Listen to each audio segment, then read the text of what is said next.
Doctor ವಿ.ಆರ್. Ambedkar ಈ ಹೆಸರು ಕೇಳಿದ ತಕ್ಷಣ ನಿಮ್ಗೆಲ್ರಿಗೂ ನೆನಪಾಗೋದು ಸಂವಿಧಾನ ಮತ್ತು ದಲಿತ ನಾಯಕ ಅನ್ನೋ ಪದಗಳು ಮಾತ್ರ ಅಲ್ವಾ? ಆದ್ರೆ ಇವತ್ತು ನಿಮ್ಮ ಮನೆಯಲ್ಲಿ ಉರಿಯುತ್ತಿರುವ ಲೈಟು ಮತ್ತು ನಿಮ್ಮ ನಲ್ಲಿಯಲ್ಲಿ ಬರ್ತಾ ಇರುವಂತಹ ನೀರಿಗೂ ಅಂಬೇಡ್ಕರ್ ಅವ್ರಿಗೂ ಒಂದು ಸಂಬಂಧ ಇತ್ತು ಅಂದ್ರೆ ನೀವು ನಂಬ್ತೀರಾ? ಹೌದು, ನಾವೆಲ್ಲರೂ ಅಂಬೇಡ್ಕರ್ ಅವರನ್ನ ಕೇವಲ ಸಂವಿಧಾನ ಶಿಲ್ಪಿ ಅಂತ ಮಾತ್ರ ಓದಿದ್ದೀವಿ. ಆದ್ರೆ ಇತಿಹಾಸದ ಪುಟಗಳಲ್ಲಿ ಮುಚ್ಚಿ ಹೋಗಿರುವ ಅತಿ ದೊಡ್ಡ ಸತ್ಯ ಏನಂದ್ರೆ ಅವರು ಕೇವಲ ಕಾನೂನು ಪಂಡಿತರ ಬದಲಾಗಿ ಭಾರತದ ಮೊಟ್ಟ ಮೊದಲ ವಾಟರ್ ಅಂಡ್ ಪವರ್ ಪಾಲಿಸಿ ಅಂದ್ರೆ ಜಲ ಮತ್ತು ವಿದ್ಯುತ್ ನೀತಿಯ ರೂವಾರಿಯಾಗಿದ್ರು. 1942ರಿಂದ 1946ರವರೆಗೆ ವೈಸ್ ರಾಯ್ ಕೌನ್ಸಿಲ್ ನಲ್ಲಿ ಲೇಬರ್ ಮಿನಿಸ್ಟರ್ ಆಗಿದ್ರು. ಆಗ ಅವರು ಮಾಡಿದ ಕೆಲಸಗಳ ಲಿಸ್ಟ್ ನೋಡಿದ್ರೆ ನೀವು ದಂಗಾಗ್ತೀರಾ.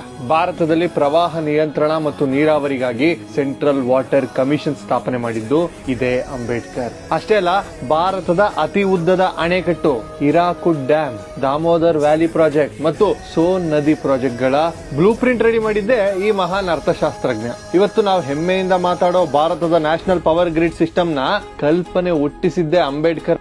ನದಿ ಜೋಡಣೆಯ ಬಗ್ಗೆ ಮೊದಲು ಮಾತನಾಡಿದ್ದೆ ಅಂಬೇಡ್ಕರ್ ಅವರು. ಕೊಲಂಬಿಯಾ ಯೂನಿವರ್ಸಿಟಿಯಲ್ಲಿ ಎಕನಾಮಿಕ್ಸ್ ನಲ್ಲಿ ಡಾಕ್ಟರೇಟ್ ಪಡೆದಿದ್ದ ಆ ಮೇಧಾವಿಯ ಬುದ್ಧಿಮತೆಯನ್ನ ನಮ್ಮ ದೇಶ ಬಳಸಿಕೊಂಡಿದ್ದು ಹೀಗೆ. ಆದ್ರೆ ವಿಪರ್ಯಾಸ ನೋಡಿ, ಇಂಥ ಅದ್ಭುತ ನೇಷನ್ ಬಿಲ್ಡರ್ ನ ನಾವು ಕೇವಲ ಒಂದು ಜಾತಿಗೆ ಅಥವಾ ಒಂದು ರಿಸರ್ವೇಶನ್ ಚೌಕಟ್ಟಿಗೆ ಸೀಮಿತ ಮಾಡ್ಬಿಟ್ಟಿದೀವಿ.